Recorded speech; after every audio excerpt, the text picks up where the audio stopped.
네, 우리 먼저 칭찬 세례 먼저 우리 하고 오늘 말씀을 보도록 하겠습니다. 우리 이름 직분을 우리 불러 주시면서요. 우리 남자분은 정말 멋지십니다. 여자분은 정말 아름다우십니다. 우리 외모 칭찬 세례입니다. 자, 함께 우리 칭찬하겠습니다. 정말 아름다우십니다. 정말 예쁘십니다. 정말 잘생기셨습니다. 너무너무 멋지십니다. 네. 지금도 우리는 놀라운 기적을 경험하고 있죠. 이렇게 축복하니까 정말 옆에 계신 분이 너무 잘생겨 보이고 너무 예뻐 보이지 않습니까? 네, 여러분, 이건 정말 놀라운 기적이죠. 칭찬을 했는데, 축복했는데, 그 사람이 너무 아름답고 멋지게 보인다면, 그건 지극히 정상적인 겁니다. 하나님께서는 이런 은혜를 우리에게 베풀어 주고 계시죠. 그래서 믿음대로 될지어다. 정말 우리가 믿음의 눈을 열어서 바라보면 그것이 이루어지는 줄 믿으시길 바랍니다. 믿음의 마음을 갖고 순종하면요, 그 즉시 하나님의 놀라운 은혜의 기적이 일어납니다. 우리 옆에 분들에게 한 번 더 축복하겠습니다. 당신은 하나님의 언약 안에 있는 축복의 통로입니다. 당신은 하나님의 언약 안에 있는 축복의 통로입니다. 아멘. 네, 여러분들 한 분 한 분은 하나님의 언약 안에 있는 축복의 통로입니다. 네, 축복의 통로, 네 자로 줄여서 복덩어리. 네, 여러분들은 복덩어리죠. 여러분들이 가는 곳마다 그곳이 복의 장소가 되는 겁니다. 여러분들이 가니까 복의 장소가, 복이 임하는 거예요. 여러분들이 복덩어리니까요. 여러분들이 만나는 사람들은 여러분들을 통해서 복을 받게 되는 것입니다. 여러분들이 복의 통로, 복덩어리이기 때문이죠. 복덩어리 되신 우리 온드림 교회 오늘 예배에 참석하신 모든 성도님들을 주님의 이름으로 축복합니다. 오늘 말씀의 제목은 내일로 미루지 말자입니다. 내일로 미루지 말자라는 말씀의 제목으로 우리 마가복음 3장의 말씀을 함께 나누기 원합니다. 제가 이전에 처음 대학 강의를 나갔을 때였습니다. 처음 강의를 나가는 곳이었기 때문에 설레이는 마음으로 정말 기대하면서 학생들과 함께 멋지게 제가 꿈꿔왔던 그런 강의실의 광경을 상상하면서 갔죠. 네, 그런데 문을 들어서는 순간 이런 기대는 다 사라지고 말았습니다. 여기저기 웅성거리는 소리, 저쪽에서는 남학생들이 게임하면서 막 소리치는 소리, 그리고 엎드려서 자는 학생들, 수업에 집중하는 학생들이 몇 되지 않는 겁니다.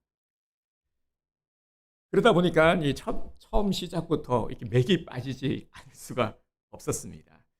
물론 그 이후에 이제 조금씩 시간이 지날수록 분위기도 나아지고 적응도 하기는 했지만 학교에서 이제 수업 시간에 학생들이 집중하지 않으면 산만하면은 정말 이 강의하는 것이 어렵습니다. 오죽하면은요, 한 여자 교수님이 이런 말씀을 하시는 거예요. 제가 걱정이 됐는지 괜찮으세요? 그래서 아유 뭐 적응 잘해가고 있습니다. 하니까 그분이 뭐라 그러냐면 그래서 저는 칠판만 보고 강의합니다. 나름의 어떤 팁을 알려주신 거예요 저한테. 그래서 칠판만 돌아서서 이렇게 칠판만 보고 하신다는 거였죠. 그 정도로 네, 학교 이름은 밝히지 않겠습니다만 네, 모든 학교가 그런 것은 아니겠지만 또 얘기를 들어보니까 요즘 세대들의 또 특징이기도 한 것 같습니다. 개성도 강하고 눈치를 잘 보지 않죠. 예전에는 학교 선생님 그러면 정말 하늘 같은 줄 알지 않았습니까? 그래서 말도 잘 듣고 했었는데 요즘은 뭐 그런 것들이 없으니까요. 그래서 우리 선생님들을 정말 우리는 긍휼히 여겨야 되고 그리고 선생님들을 잘 이렇게 좀 격려하고 또 축복해 줘야 되는 것입니다. 우리 교회에서도 마찬가지죠. 특별히 교사로 봉사하시는 분들은 정말 정말 더 많이 격려해 주시고 더 많이 축복해 주시기 바랍니다. 우리 예배 시간에 설교도 마찬가지죠. 우리 교회는 그렇지 않지만 다른 교회 간혹 보면은요, 조금 큰 교회들도 보면 큰 교회라서 그런지는 몰라도 보면 좀 이게 어수선한 모습들이 있습니다. 성도들이 스마트폰을 많이 보다 보니까 예배가 방해되는 거죠. 누군가의 또 벨소리가 울리고 막 그러다 보니까 그래서 이제 교회에서 뭘 설치했냐면요. 전파 차단기를 설치한 거예요. 본당에 들어오면은 그 스마트폰에 수신이 되지 않도록. 전화벨이 울릴 리가 없겠죠. 아예 통신이 되지 않도록 차단기를 설치를 한 겁니다. 어떤 일이 벌어졌겠습니까? 네, 우리 교회에서 만약에 그렇게 전파를 차단한다 그러면은 간혹 썩 기분이 좋을 리는 없을 것 같아요. 왠지 모르게 좀 강제당하고 있는 느낌이 들지 않습니까? 그래서 성도들이 항의를 하기 시작한 겁니다. 아무리 그래도 그렇지 이게 강제로 전파를 차단하는 게 교회에서 이게 이게 옳은 거냐? 그래가지고 다시 이걸 풀었다고 합니다. 이런 해프닝도 있었는데요. 오죽하면 그랬겠습니까만 이런 일도 있습니다. 예배 시간은 제가 이런 말씀을 드리는 것은요. 우리가 예배 시간이 어떤 시간인지를 다시금 좀 상기하기를 원합니다. 예배가 정말 중요한데 왜 예배가 중요하냐면 거룩하신 하나님을 만나는 시간입니다. 예배는 하나님을 만나는 시간인데 그래서 이럴 때 예배 중요성을 강조할 때 꼭 하는 얘기가 뭐냐면 한 나라의 대통령을 만난다라고 생각해 보십시오. 그냥 가볍게 만날 수 있겠습니까? 옷도 그저 차려입고 신경을 많이 쓰고 미리 나가서 대기하고 긴장하면서 90도로 인사하고 그러지 않겠습니까? 그런데 대통령보다 훨씬 더 높고 정말 귀한 분이 바로 우리 하나님 아니겠습니까? 너무너무 귀한 가장 귀한 분, 존귀한 분을 우리가 이 시간 만나는데 그냥 가볍게 대충 그렇게 만날 수 있겠습니까? 그래서 다시 한번 상기합시다. 예배는 거룩하신 하나님을 만나는 시간. 가장 존귀한, 우리를 가장 사랑하시고, 우리를 만드시고, 우리에게 복을 내려주시는, 복의 근원 되시는 하나님을 만나는 시간. 만나야 우리가 힘을 얻죠. 만나야 우리가 사함을 얻죠. 만나야 해결함을 받죠. 예수님을 만난 모든 자들이 치유함 받고 해결함 받은 것처럼 오늘 이 시간 우리를 만나주시는 방법이 예배입니다. 예배는 너무너무 중요합니다. 예배를 드려야 우리가 한 주를 살아갈 수 있는 힘을 얻죠. 영적인 에너지를 공급받아서 힘을 내서 세상으로 나가서 일할 수 있는 것입니다. 그래서 예배, 혹시나 잊어버리신 분들은 스마트폰을 진동으로 해주시거나 꺼주시기 바랍니다. 가급적 성경도요, 스마트폰으로 보지 말 것을 권해드립니다. 왜냐하면 성경을 보잖아요. 보다 보면은 카톡이 올리면 누구지 하고 또 답장을 하게 돼요. 나도 모르게. 지금 예배 중이니까 내가 조금 있다가 할게. 또 답 와요. 지금 예배 중이라니까 내가 이따가 알아서 할게. 이게 계속 하게 돼. 그러면 이제 보입니다. 앞에서 보면은. 네, 그래서 가급적이면은 스마트폰을 예배 시간만큼은 좀 내려놓으시라.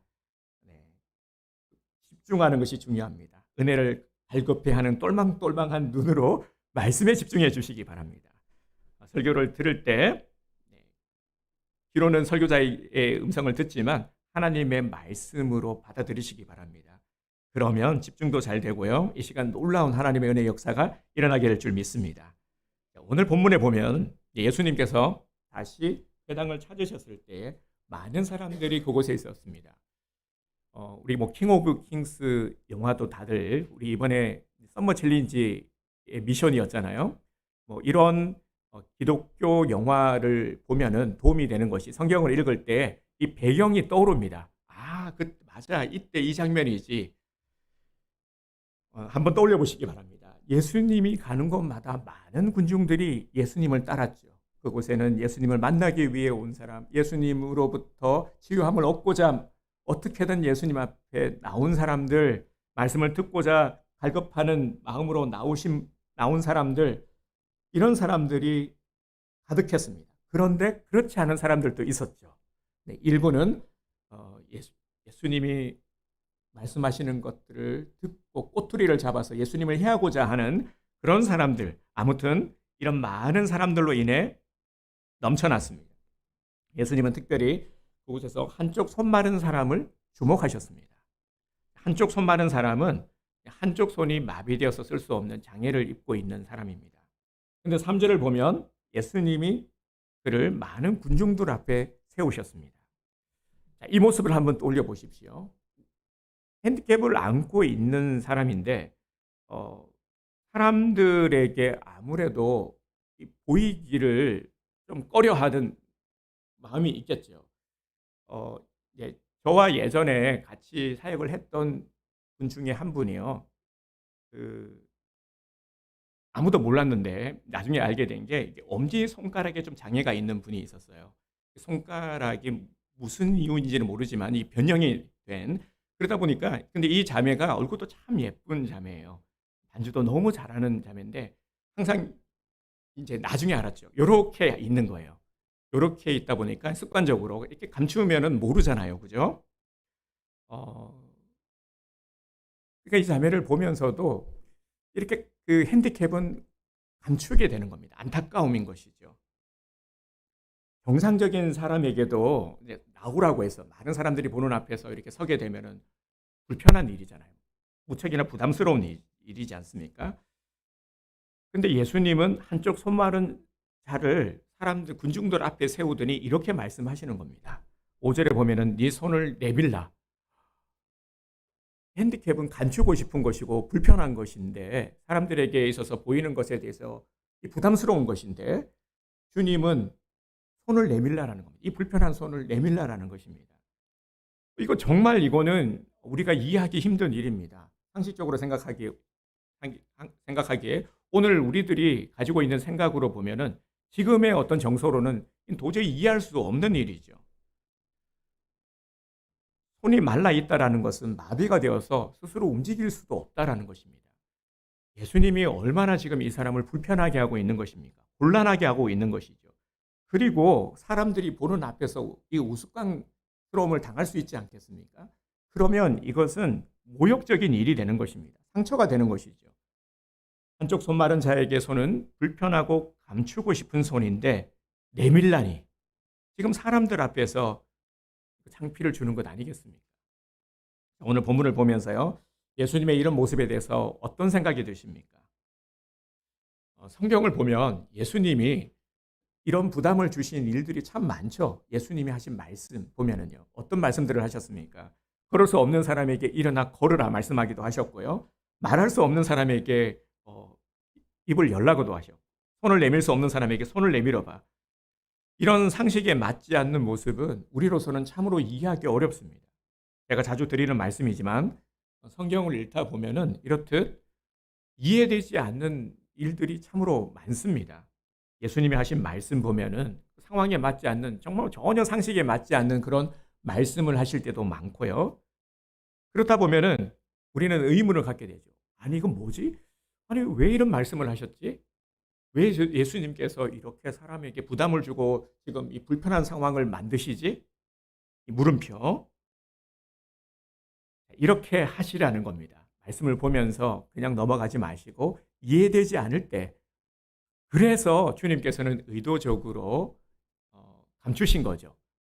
쉽게 풀어서 정답을 말씀해 주고자 하는 것이 아니라 살짝 숨겨 놓은 것입니다. 무엇을 숨겨 놓은 것이냐면 은혜의 보물을 숨겨 놓으신 것입니다. 우리로 하여금 찾으라는 것이죠. 뭐죠? 이게 말씀 묵상, 이게 큐티 아니겠습니까? 말씀을 읽으면서 뭐지? 묻고, 주님, 이 말씀이 의미하는 바가 무엇입니까? 제가 무엇을 깨닫기를 원하십니까? 그리고 말씀을 깨달았을 때에 이 말씀을 내 삶에 적용시켜 나가는 것. 이것이 큐티인 것이죠. 오늘도 이 말씀 본문을 통해서 감추어 두신 은혜의 보물을 우리가 함께 찾아야겠죠. 그러면 주님께서 왜 이런 일을 공개적으로 행하신 것일까요? 또 한 가지 팁을 드리면요, 말씀을 읽으면서 이해가 되지 않는 그런 구절을 우리가 묵상을 할 때, 아니면은 그 말씀 묵상뿐 아니라요, 어, 우리 신앙의 딜레마라든지 신앙생활을 하면서 참 어, 이해되지 않는 상황 가운데 마음의 시험이 들 수 있는 그런 일들이 있지 않습니까? 항상 그럴 때 풀어가는 첫 단추를 어떻게 풀어가냐면요, 하나님이 어떤 분인가를 먼저 생각하는 것입니다. 여기에서부터 실타래를 풀어나가는 것입니다. 하나님이 어떤 분이시지? 하나님은 어떤 분입니까? 내게 있어서 하나님은 어떤 분이지? 그 다음 무엇으로 이어지냐면 신앙의 고백으로 이어지는 것이죠. 하나님은 나를 창조하신 분이야. 하나님은 나의 주인이시고, 하나님은 내게 복을 주시고, 하나님은 나를 이끄시고, 하나님은 나를 항상 챙겨주시는 분이야. 하나님은 나의 전부이셔. 이렇게 신앙의 고백을 드리게 되는 것이죠. 그러면 하나님이 어떤 분인지를 알고 내가 어떤 사람인지를 알게 됩니다. 이렇게 관계 정리를 해놓고 나면 대부분의 문제는 해결이 됩니다. 우리 하나님은 인격을 짓밟거나 모욕을 주시는 분이 아니십니다. 사람을 힘들게 하는 이 프로 불편러가 아니세요. 성경을 보면 잘못 요즘 용어로 하면은 늘 언제나 사람을 부담스럽게 만들고 불편하게 만드는 사람을 불편러라고 하지 않습니까? 예수님은 절대 그렇지 않습니다. 오히려 그 반대죠. 그렇게 주님이 어떤 말을 하시거나 행동을 보이셨다면 분명한 의도와 목적이 있으시다라는 것입니다. 안식일 회당에 많은 사람들이 모였죠. 그 많은 사람들에게, 그리고 오늘 우리도 주일 예배를 드리기 위해서 많이 모였습니다. 오늘 우리들에게도 주님은 이 본문의 말씀을 통해서 은혜 받는 비결이 무엇인지, 내가 안고 있는 문제 해결의 비결이 무엇인지를 알려주시고자 하시는 것입니다. 오늘 주님 앞에 나오신 우리 모든 성도님들, 주님이 주시는 말씀을 통해서 은혜 받기를 주님의 이름으로 축복합니다. 그리고 내 삶에 여러 가지 안고 있는 문제가 해결함 받기를 주님의 이름으로 축복합니다. 나와야죠. 문제가 있다. 문제가 있는데 안 나오면 답이 없는 겁니다. 내가 필요한 것이 있어요. 그러면 어떻게 됩니까? 나와야죠. 복의 장소로 나와야 하는 것이, 주님을 만나야 하는 것입니다. 그래야 답이 있고, 그래야 해결이 있는 것입니다. 그래야 변화가 일어나고, 그래야 기적이 일어나는 것이죠. 오늘 다시 한번 오늘 이 은혜의 자리로, 복의 자리로, 해결의 자리로 나오신 우리 귀한 성도님들을 주님의 이름으로 축복합니다. 그러면 한쪽 손 마른 사람을 통해서, 그리고 수많은 군중들을 향해서 은혜 받는 방법을 가르쳐 주셨는데 그것이 무엇입니까? 바로 우리의 태도가 중요함을 가르쳐 주신 것이죠. 어떤 태도냐면은 예수님을 향한 나의 태도를 바꾸라는 것입니다. 태도가 중요하다라는 것이죠. 예수님께 대한 태도를 바꾸지 않으면 우리는 예수님으로부터 그 어떤 것도 얻을 수 없습니다. 주님은 이 시간 예배드리는 저와 여러분들의 태도를 지켜보고 계신다 하는 것을 명심하시기 바랍니다. 우리 지난주에도 함께 나누었었는데 우리 축복의 말씀이죠. 민수기 6장 25절에서 26절 보면은요. 여호와는 그의 얼굴을 네게 비추사 은혜 베푸시기를 원하며 여호와는 그 얼굴을 네게로 향하여 드사 평강 주시기를 원하노라 할지니라. 아멘. 여호와는 우리에게 은혜 베푸시기를 원하고요. 얼굴을 우리에게 향하여 드사 평강 주시기를 원하십니다. 우리 하나님은 우리에게 복을 내려 주시기를 원하십니다. 왜입니까? 우리가 하나님의 자녀이기에 사랑하기 때문에, 바로 이거 한 가지 때문에 하나님은 끊임없는 무한한 사랑을 우리에게 베풀어 주십니다. 그래서 우리를 주목하고 계시는 거죠. 어떤 분이 그런 말씀을 하시더라고요. 왜냐하면 24시간 주무시지도 졸지도 않고 우리를 지켜보시고 불꽃 같은 눈으로 지켜보시고 우리가 어느 곳에 있든지 함께 하십니다. 그랬더니 너무 부담스러워요. 뭐 조금은 가끔은 좀 이렇게 떨어져 계실 거 필요한데 늘 보고 있다고 생각하면 얼마나 부담스럽습니까? 제가 목욕할 때도 다 보고 있다는 거 아니에요. 네, 그렇게 생각할 수도 있나요? 네, 그렇게 생각하시는 분도 계실 텐데 주님이 보시는데 뭐 어떻습니까? 네, 부끄러울 게 뭐가 있겠습니까? 네, 우리 주님은요 정말 우리가 자녀들을 바라보는 아비의 심정 이상으로 이렇게 우리를 주시하고 계시고 정말 눈 떼지 않으시고 24시간 함께 하신 이 사랑, 얼마나 이것이 대단하고 이것이 얼마나 값집니까? 그 사랑의 가치를 다시 한번 우리가 좀 살릴 수 있었으면 좋겠습니다. 2절 말씀을 보겠습니다. 2절 말씀을 보면요. 안식일 회당에 모인 자들의 대부분이 예수님을 향한 태도가 잘못되었음을 알 수가 있죠. 2절 보겠습니다. 사람들이 예수를 고발하려 하여 안식일에 그 사람을 고치시는가 주시하고 있거늘. 아멘. 회당에 모였습니다. 예수님의 말씀을 듣기 위해서 모였는데, 그런데 말씀을 듣는 사람들 중에는 듣고 은혜 받는 사람도 있지만 그렇지 않은 사람들도 있었다라는 것입니다.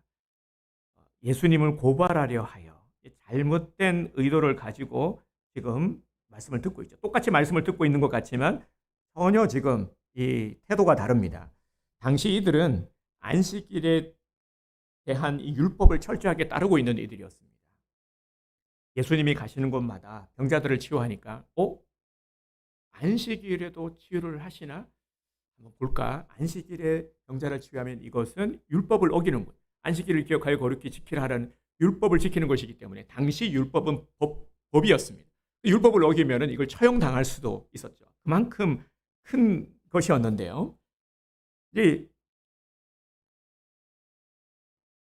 이렇게 그들의 마음에는 완악함으로 가득 차 있었던 것입니다. 똑같이 말씀을 듣고 있었지만 어디 한번 보자. 꼬투리를 잡으려고 예수님을 해하려고 하는 그런 의도를 가지고 있었죠. 여기서 완악함이라는 것은요, 자기만의 생각으로 딱딱하게 굳어버린 상태가 완악함입니다. 그래서 성경에 보면 이 완악함이라는 표현이 나오는데 자기 생각으로 딱딱하게 굳어버린 상태. 오늘 우리들도 마찬가지죠. 은혜 받으러 온 사람이 구경꾼이 되면 어떻게 되느냐? 우리 가끔 보면은 TV에서 오디션 프로그램 같은 거 볼 때 있죠. 뭐 미스터 트롯이라든지 그러면은 재밌잖아요. 보면 참가자들은 어떻게든 데뷔를 하고자, 어떻게든 좀 인정을 받고자 정말 최선을 다합니다. 열정을 가지고 최선을 다하는 모습을 보면서 감동도 되고. 그런데 또 보면은 심사자들은 어떻습니까? 심사자들은 이렇게 팔짱을 끼고는 그런 거잖아요. 그래요. 한번 노래 한번 들어봅시다. 한번 해보시죠. 예. 태도가 완전히 다른 거죠. 우리 예배 시간에도 그렇다라는 것입니다.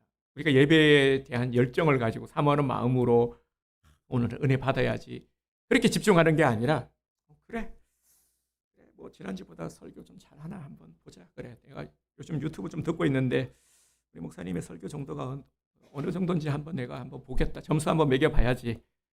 이런 이제 태도라는 것이죠. 그래 한번 해봐라. 내가 은혜 받아줄게. 네. 이런 모습을 가지고 있다면은 과연 주님께서 우리에게 은혜를 내려주실까요? 예수님은 이처럼 완악한 이들의 잘못된 태도를 지적하시면서 손 마른 자의 모습을 보여주신 겁니다. 예수님께서 한쪽 손 마른 사람을 주목하신 것은 비교하는 겁니다. 이 사람에게는 이런 태도가 없고 오히려 자기 문제를 해결함 받으려고 하는 예수님을 만나고자 예수님을 통해서 해결함을 받고자 하는 간절함이 있었기 때문에 그래서 예수님이 주목하신 것이죠. 한쪽 손 마른 자는 예수님을 향한 간절함이 있었습니다. 오늘 우리도 마찬가지죠. 예배를 드리면서 간절함이 있어야 됩니다. 오늘 우리들 중에는요, 어떤 문제로 인해서 어려움이 있다. 어려움이 있는데 어려움 때문에 오늘 주님 앞에 나오신 분들은 엄청 복되신 분들입니다. 어렵기 때문에 내가 주님을 찾고 있어. 그래서 갈급함이 있어. 어떻게든 이 어려움을 주님께서 해결해 주시고자 기도해 주세요. 부탁도 하고 열심히 기도하고 있어요. 그러면 이 자체만으로 복된 것입니다. 어려움, 화, 재앙이 아니라 이미 이것은 복입니다. 복의 시작인 것이죠. 오늘 손 마른 자가 그랬다라는 것입니다. 손 마른 자, 사람들은 여기에 주목하죠. 장애를 입고 있네. 저건 참 안 됐다. 딱하다. 참 불쌍하다. 그런데 예수님은 그렇지 않다라는 겁니다. 이 간절함과 정말 사모하는 모습을 주님께서는 귀하게 보신 거죠. 오히려 더 귀하게 보신 겁니다.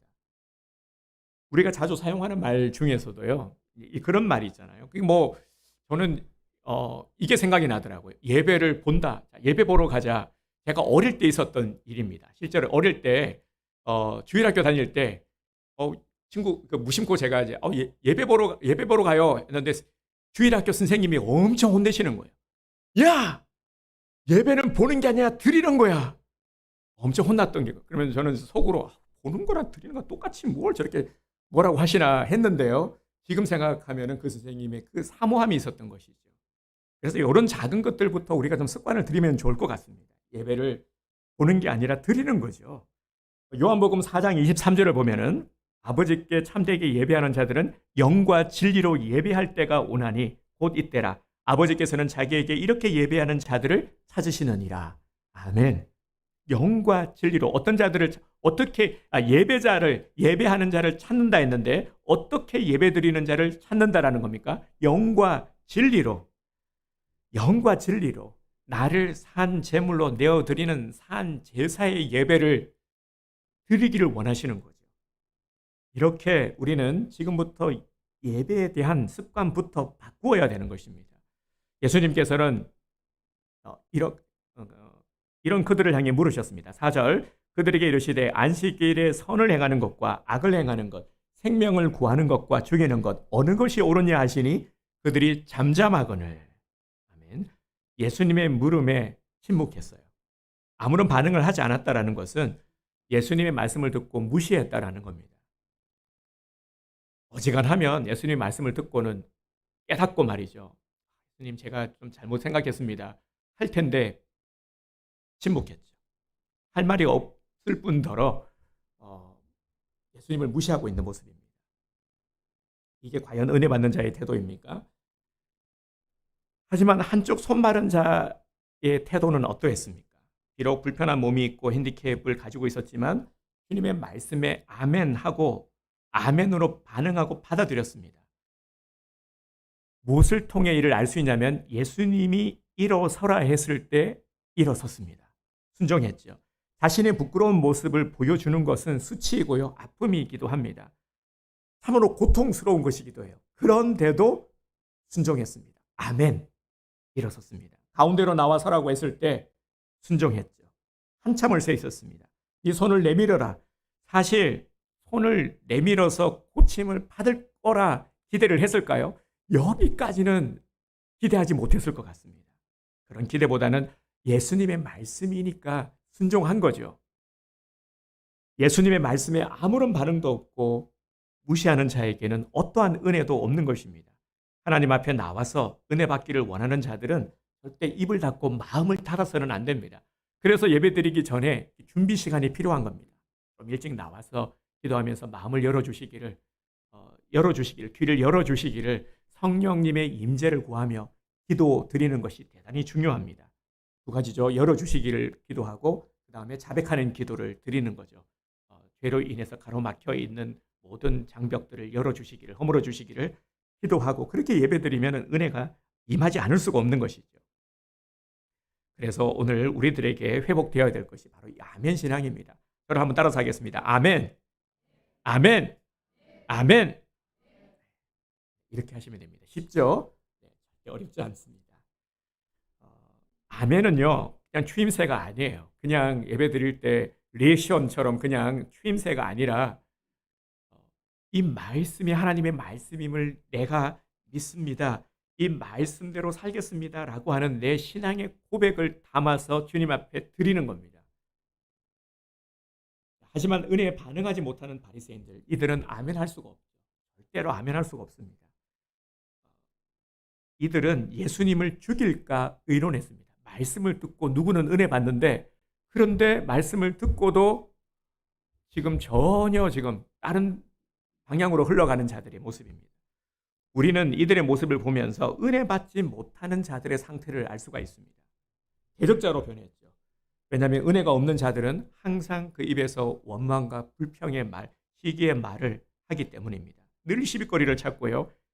이유 없이 꼬투리를 잡아서 참 사람을 힘들게 만듭니다.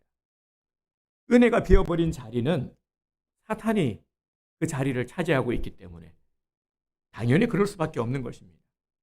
사실 이들은요, 누구보다도 앞장서서 복음을 받아들여야 될 사람들이었습니다.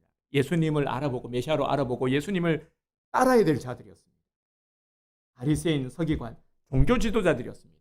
이들이 말씀을 몰랐습니까? 아니에요. 아주 당시 이제 성경은 구약 성경인데 구약 성경에 능통한 자들이었고 모세 오경 정도는 그냥 달달달달 외우는 정도의 아주 박식한 자들이었습니다. 그런데 은혜 받지 못하니까 오히려 예수님을 대적하는 자들이 되었죠.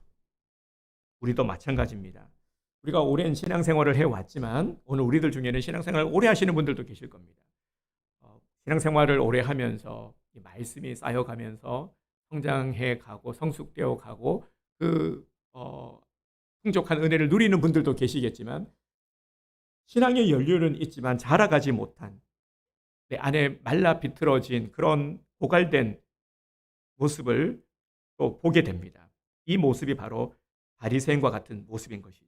겉으로는 경건해 보이는데 신앙생활을 하지만 기도를 하기는 하지만 메마르고 예민하고 감정적이고 이 시비가 끊이지 않습니다.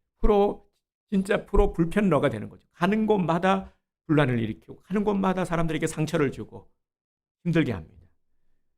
그래서 교회는요, 은혜로 충만해야 합니다. 그래야 평안할 수 있습니다. 가정도 마찬가지죠. 은혜로 충만해야 됩니다. 우리는 다른 것들로 충만하면은 가정이 평안하고 잘 돌아가고 다 좋을 것 같은데 절대 그렇지 않습니다. 은혜로 충만해야 합니다. 우리의 삶도 마찬가지죠. 은혜로 충만해야 합니다. 은혜만 충만해버리면은 우리는 어지간한 것들은 다 견딜 수 있고 감당할 수 있고 꼴도 봐줄 수 있고 다 감당할 수 있는 것입니다. 무슨 일이 있어도요, 흔들리지 않을 수 있는 이 안정된 삶을 살아갈 수가 있는 것입니다. 그래서 항상 우리가 은혜 충만을 구하는 것입니다. 오늘 우리 성도님들 모두가 다 은혜 충만을 통해서 우리 육과 환경의 연약함을 이겨내게 되기를 주님의 이름으로 축복합니다. 한편 손 마른 자는 자기를 주님께 완전히 맡겨드렸어요. 네 손을 내밀어라. 손이 움직이지 않는 사실을 알면서도 내밀어라.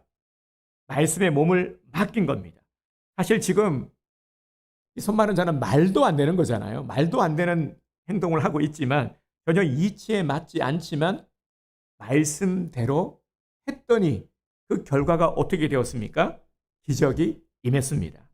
만약에 한쪽 손 마른 자가 왜 나한테 이런 걸 시키세요? 진짜 사람 진짜 안 그래도 열받아 죽겠는데 지금 사람 무시하시네. 만약에 이랬다라면은 이렇게 감정적으로 반응을 했더라면은 아무런 기적도 일어나지 않았을 겁니다. 은혜는 이런 겁니다. 하나님 말씀 앞에 은혜를 누리고자 뭔가 주님 앞에 몸부림치는 이러한 노력만 있어도 기적은 일어납니다. 그래서 내일 해야지가 아니라요, 오늘 하는 겁니다. 저를 한번 따라서 해주시기 바랍니다. 내일 해야지가 아니라 오늘 하자. 내일 해야지가 아니라 오늘 하자. 네, 오늘 해버리는 겁니다. 오늘. 근데 우리는 보면요, 대개 제가 경험한 바 대부분은요, 항상 미룹니다. 왜냐하면 내일이 있기 때문에. 오늘 하는 거는 귀찮고 피곤한 일이거든요. 근데 우리 보면은 안타까운 게 늘 피곤해요. 오늘도 피곤하고 내일도 피곤하거든요. 그럼 또 내일로 미루게 돼요. 오늘 해야 될 건 오늘 해야 되는 것입니다. 오늘 하자라는 것이죠. 안식일에 회당에 모인 자들은 하나님의 은혜를 받으려고 모인 자들입니다. 은혜를 받으려고. 이 은혜의 자리에서 은혜 받지 못한 자들의 모습을 우리는 잊지 말아야 합니다. 주님은 오늘 우리들에게 은혜 내려주시기를 원합니다. 1절에 보면 예수께서 다시 회당에 들어가시니, 다시 회당에 들어가시. 이 다시가 저에게는 좀 의미 있게 다가왔습니다. 예수님의 심정이 느껴지지 않습니까? 다시 들어가신 거예요. 다시. 주님은 오늘 다시 우리들을 찾아오신 거죠. 지난주에도 예배를 드렸는데, 지지난주도 예배를 드렸지만 다시 우리를 부르시고 다시 우리에게 말씀하시는 거예요. 다시 베푸시는 사랑. 이것이 주님의 심정이라는 것이요. 다시. 주님은 계속 이렇게 은혜 주시려고 우리를 부르시는 겁니다. 주님은 예배를 통해서 만나주시고 우리에게 은혜 내려주신다 하는 것을 절대 잊지 마시길 바랍니다. 제가 재미난 얘기를 하나 해드리겠습니다. 이전에도 한번 제가 해드렸던 것 같은데, 미국에서 있었던 일입니다. 어떤 사람이 실험을 했는데요, 매주일 한 동네에 가서 대문 앞에 $100씩을 놓고 갔다고 합니다. 당연히 그 동네 사람들은 깜짝 놀랐겠죠. 대문 앞에 $100가 놓여 있으니까. $100가 지금 환율로 따지면은 우리나라 돈으로 한 15만 원이 넘지 않습니까? 그 정도의 가치가 있죠. 그죠? 대략 한 15만 원이라고 합시다. 큰 돈이, 작은 돈이 아니죠. 그죠? 대문 앞에 마을 사람들이 $100씩을 받으니까. 처음에는요, 놓여 있을 때, 이거 가져가도 되는 건가? 그런데 다 놓여 있고 하니까, 그래, 가져가라고 누군가, 기부천사가 놓았나 보다. 가져갔겠죠. 고민을 하다가. 그런데 또 같은 날, 같은 시간에 $100를 넣은 겁니다. 그 다음 주에도 또 $100를 넣은 거예요. 그랬더니요, 사람들이 이제 어떻게 인식을 하게 되냐면, 당연하게 여긴 겁니다. 지난주에도 있었고, 지난주에도 있었으니까 $100가 매주마다 주어지는 것에 대해서 당연하게 여기는 거죠. 3주를 그렇게 했더니 돈이 놓여지는 시간에 사람들이 기다리기 시작을 하는 겁니다. 또 $100를 또 주겠지. 4주가 지나고서는 돈을 놓아두지 않았다고 합니다. 그랬더니 어떤 일이 벌어졌는지 아십니까? 사람들이요, 불평을 하기 시작한 겁니다. 데모를 하기 시작한 거예요. 아니, 왜 돈을 이제 안 주는 거냐? 돈을 빨리 내놔라. 다른 사람만 주고 나만 안 준 거 아니야? 막 이제 다툼이 일어난 겁니다. 너 받았어, 안 받았어? 막 확인하고 다니고 이런 일이 일어난 것이죠. 이 이야기가 주는 교훈이 무엇입니까? 처음에는 고마움이 있었습니다. 은혜인 줄 알았죠. 그런데 시간이 지나면서 이 은혜가 당연해진 겁니다. 받는 걸 당연하게 여기는 거죠. 은혜가 은혜인 줄 모른 채 살아가는 모습들, 이 모습이 오늘 우리들에게 있지는 않는지를 오늘 말씀을 통해서 우리는 냉철히 돌아볼 수 있어야 됩니다. 사랑하는 성도 여러분, 지금 나의 모습은 어떻습니까? 매주일 예배를 통해서 은혜 받고 있습니까? 정말 은혜의 사모함이 있습니까? 내가 받는, 내가 누리는 것들이 은혜인 줄을 모르고 당연하게 여기고 있지는 않습니까? 여러분, 오늘 우리가 이렇게 예배를 드리는 것 얼마나 큰 은혜인 줄 모릅니다. 당연한 게 아니죠. 우리 가까이에 있는 우리 북한의 동포들, 북한에도 지하교회가 있습니다. 근데 그 성도들은요, 목숨을 걸고 예배를 드리고 있어요. 그리고 실제로 예배를 드리다가 발각이 돼서 처형을 당하기도 합니다. 이게 먼 나라 이웃 이야기도 아니고 옛날 이야기도 아니고 지금 일어나고 있는 일들입니다. 혹시 은혜 받지 못한 빈자리에 이 사탄이 주는 부정적인 생각과 말들이 가득하고 있지는 않습니까? 그렇다면 그 원인을 알아야겠죠. 우리 신앙인에게 있어서 가장 큰 문제는 은혜를 받지 못하는 것입니다. 은혜 받을 자가 은혜 받지 못하는 것. 이게 큰 문제가 되는 것입니다. 이제 우리는 내 태도를 바꿔야 되는 것입니다. 매주일 예수님은 나를 찾아오십니다. 오늘도 나를 치유하시고 회복시키시는 주님이 나를 찾아오셨습니다. 주님은 항상 먼저 나를 찾아오셨습니다. 그러면 우리는 어떻게 되겠습니까? 우리의 태도는 어떠해야 되겠습니까? 나를 찾아오신, 내게 복을 주시고자 찾아오신 주님을 우리가 그냥 근성으로 대할 수는 없지 않습니까? 적극적인 태도를 보이시기 바랍니다. 그래서 예배, 다시 말씀을 드리지만 예배는 주님을 만나는 시간이다. 우리가 그냥 만나는 것이 아니라 정성을 다해서 집중해야 되는 것이죠. 사모함이 있어야 하는 것이죠. 그 사람의 태도를 보면은 마음가짐을 볼 수 있다고 하지 않습니까? 그래서 우리에게 있는 정말 부정적인 그런 마음의 생각, 우리의 마음의 상태를 어떻게든 변화시키기 위해서 몸부림을 치시기를 바랍니다. 바뀌어야 됩니다. 우리 정치인들만 보고 자꾸 바꾸라고 말할 게 아니라요. 먼저 나부터 바꿔야 되는 것입니다. 바리새인과 굳어버린 이 나쁜 습관을 가진 사람들, 성경을 통해서 우리에게 분명히 보여주고 있지 않습니까? 이들을 샘플 삼아서 우리는 이런 부정적인 모습을 바꾸어야 됩니다. 우리가 욕하는 것, 우리가 욕 참 잘하죠. 가르쳐주지 않아도, 배우지 않아도 욕은 얼마나 잘합니까? 그런데요, 또 누군가에게 내가 그런 대상이 되고 있지는 않는지를 생각해 봐야 하는 것이죠. 하나님은 우리 모두에게 공평하게 하나님을 믿고 고백하는 자들에게 구원의 은혜를 선물해 주셨습니다. 모두에게 말이죠. 사실 이 구원의 은혜 이 한 가지만으로도요, 세상에 어떤 것도 비교할 수 없을 만큼의 값어치 있는 최고의 선물 아니겠습니까? 이 선물뿐 아니라 우리가 이 땅을 살아가면서 은혜를 누리기 위해서, 그리고 이제 하늘 상급을 또 받아 누리기 위해서 우리에게 주어진 우리의 몫이 있습니다. 이것은 반드시 내 의지를 가지고 해야지 누릴 수 있는 것들입니다. 구원의 은혜는 우리의 노력과 상관없이 주님께서 우리에게 주신 선물이지만 이 땅 가운데 그리고 하늘 상급, 성경에서 말씀 약속한 것들을 받아 누리기 위해서는 반드시 우리의 의지를 가지고, 오늘 한쪽 손 마른 자가 말씀에 순종한 것처럼 이 순종이라는 것이 얼마나 어려운 일입니까? 이것은 누가 해줄 수 있는 게 아니에요. 순종을 대신해 줄 수 있는 게 아니라 내 믿음의 의지를 가지고 순종하는 것입니다. 이건 우리 각자의 몫입니다. 그래서 이것을 열어야 하는 것이죠. 신앙의 영역은요, 철저히 내 의지를 가지고 노력해야 성장할 수 있는 것입니다.